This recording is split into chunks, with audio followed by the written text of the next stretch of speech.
I'm not the only. There's quite a few thinkers in this area. I'll just go play 1 minute from this TEDx video on Apple, because Apple understands this better than any brand.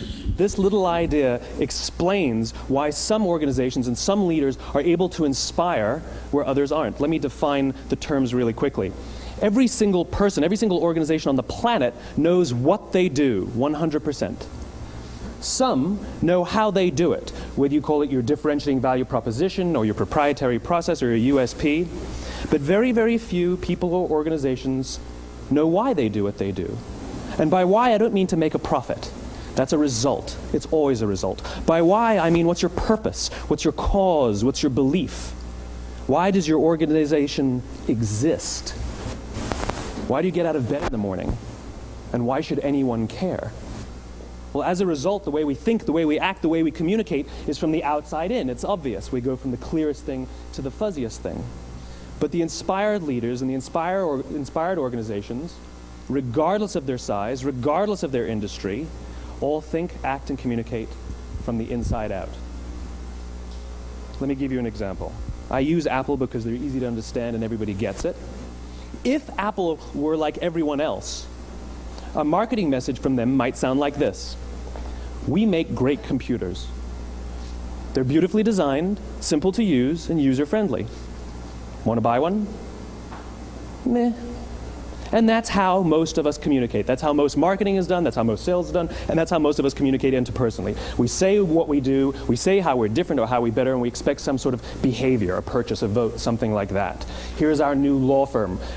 We have the best lawyers with the biggest clients. We have, we always perform for our clients, do business with us. Here's our new car. It gets great gas mileage. It has, leather seats. Buy our car. But it's uninspiring. Here's how Apple actually communicates. Everything we do, we believe in challenging the status quo. We believe in thinking differently. The way we challenge the status quo is by making our products beautifully designed, simple to use, and user-friendly. We just happen to make great computers. Want to buy one? Totally different, right? You're ready to buy a computer from me.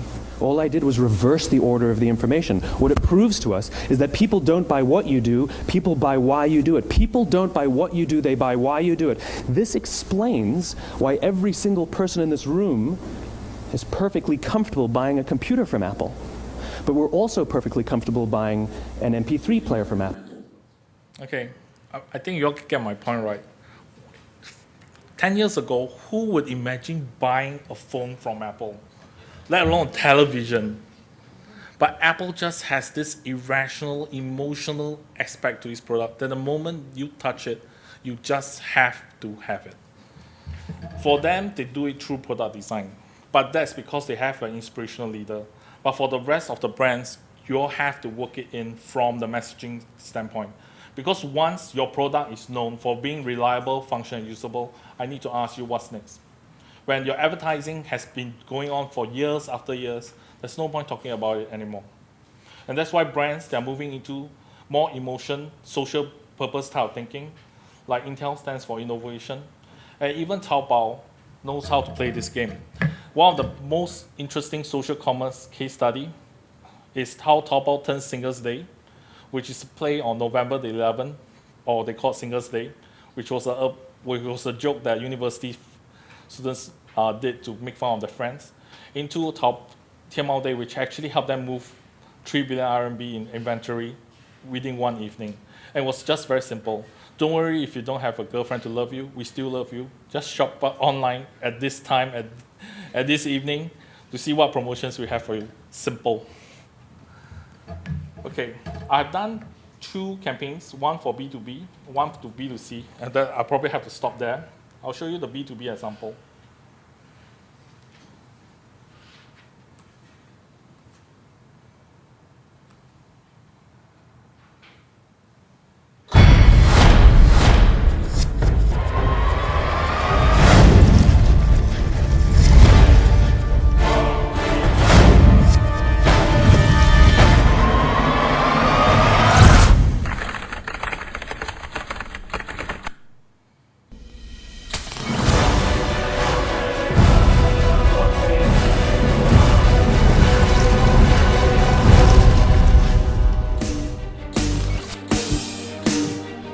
It's American Idol, but for big engine operators. We tested them on picking up golf balls, stacking wine glasses, but they have to do it in the most fuel-efficient way.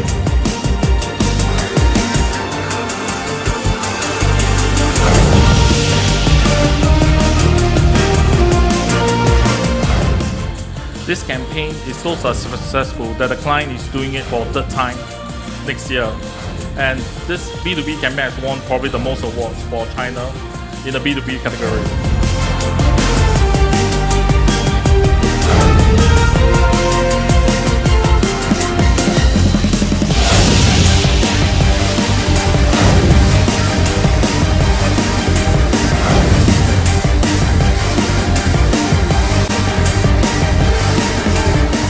The video content that was captured from all these exchanges was uploaded on YouTube.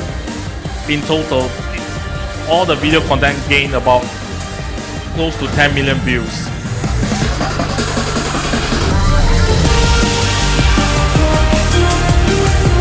Okay, so why did we convince Volvo to do this? Simply because everyone knows what Volvo Construction Equipment is doing. Seriously, they don't need to do any PR advertising. But the thing is, at the time I was still with Adamant, we just told them this. Through listening, we found two interesting insights for you. One, machine operators heavily influence the decision of factory owners to buy heavy machinery. Okay, so influencing them is a B2C to B approach. However, we also listened and found out the interesting fact that 30% of all the operators in China all wants to secretly buy their own big machinery so they can become their own boss. Oh. So the thing is that I have two very great insights to build this campaign. And all we need to do was set up a national platform for this operator to show what they're good at. Okay, the other campaign that we did was for Johnson Baby Products. Let me play this very quickly.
这个快递到新加坡，寄件。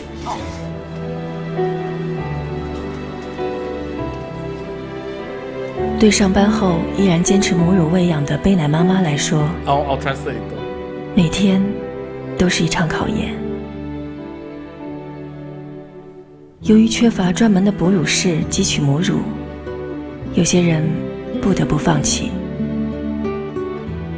而更多人选择再坚持一下。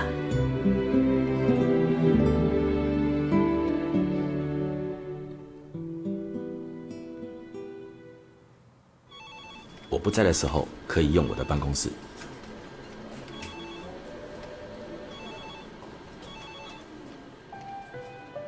This is another O2O campaign. 如果我们能多一份关怀，一切都会变得不一样。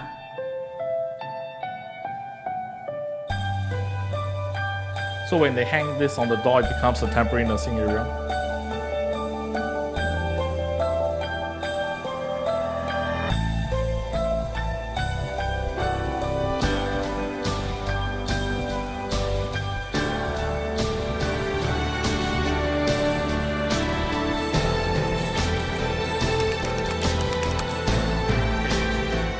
Quick explanation. First thing is, I wasn't an I wasn't working with the ad agency who did the video. I was working with Adamant PR to develop the messaging. Our brief was very simple. How do we get consumers interested in Johnson Baby products, even though they know everything about it? So what we wanted to do is create a different consumer segment. I think one of the speakers had mentioned Taobao has a lot of search traffic. Most of the time it came from women, because the default page for women in China, or office lady, is Taobao page, because Taobao has the best image search where products is concerned. So we were thinking about this. Very few brands have targeted office ladies, especially lactating mothers, the ones that need to breast milk during the office hours. And we wanted to come up with a campaign with a CSR angle that will actually get their support. So this campaign was very simple. If you support the cause of this lactating hardworking mothers, share this. If you are one of those mothers who need your own temporary nursing place, click on this to apply for direct mailer. Or if you are a nursing mother knows other temporary nursing areas, share your knowledge. This campaign, by far, was one of the most successful Johnson campaign ever. And it's because of this simple insight. Okay, I don't have too much time, but I'm going to tell you all one thing, especially if you're an F&B brand. Please try to be creative in your packaging, at the very least. I know you all can't change your product because of global guidelines, but you go into China, you still have to put in Chinese text, everything. Think big when it comes to this repackaging, because it can really revolutionize your industry sector. Let me play this last video. As the #1 leading chocolate brand in China, Dove saw gifting sales slow behind the category growth average, and they were losing the connection with consumers that they needed to regain. Our objective was simple: help them revive the pleasure of gifting for key occasions and reinvigorate the brand's growth. Gifting was once an expression of respect, affection, and formality. But with the growing affluence in China, gifting had lost its meaning and, more importantly, its emotion during gift-giving seasons. We set out to redefine gifting like never before by injecting emotion and pleasure in ways that it would enhance the experience across key channels. By leveraging augmented reality, we were able to create a long-term, sustainable, and customizable platform that redefined the gifting experience. One that allows consumers to customize messaging, upload photos, And music. select animations, and tailor their greetings.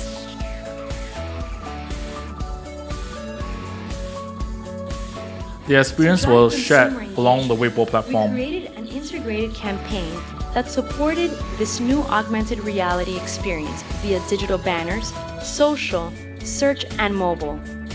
The results speak for themselves. Sales increased by 32%. Weibo tweets reached 1.739 million, and website traffic reached over 5 million users. We saw more than 3.1 million participants use the platform as a gift giver or receiver, and the Dove application exceeded 100,000 downloads. A new standard of gifting in China was created, and a multi-channel and long-term platform was born. Okay, I'm going to sum up very quickly. Just now, that particular campaign was basically a brand and product that has no more stories to tell. So I told the client, I can't change your product overnight, but I can revolutionize your gifting experience by creating a personalized gifting experience that rides on the existing packaging. And that was such a simple innovation that the client took it and ran a national campaign over it, close to 60 million RMB in terms of paid media. So what I'm trying to say is it did create enough talking points to sustain interest in this product well past Chinese New Year, all the way into Valentine's Day. And for Valentine's Day, I gave the client one simple insight for them to use. During Valentine's Day and Chinese New Year, nearly 40% of the undergraduates in most of China's top universities in Tianjin, Beijing, and Shanghai, they do not go home for Chinese reunion dinner because some of them live too far away and fares is very expensive. So I told the client to give a few dozen Dove chocolate gift boxes to 3 of the universities from each state. Tell them it's a way of Dove saying thanks for many years of support, so they can come create their own customized message for their loved ones back home. And Dove will send it back. I didn't have to spend a cent on social media to get buzz creating using this approach. Okay, I'm sorry I have to end here. If there's any question, you all can ask me during panel or later during the reception or something. Thank you.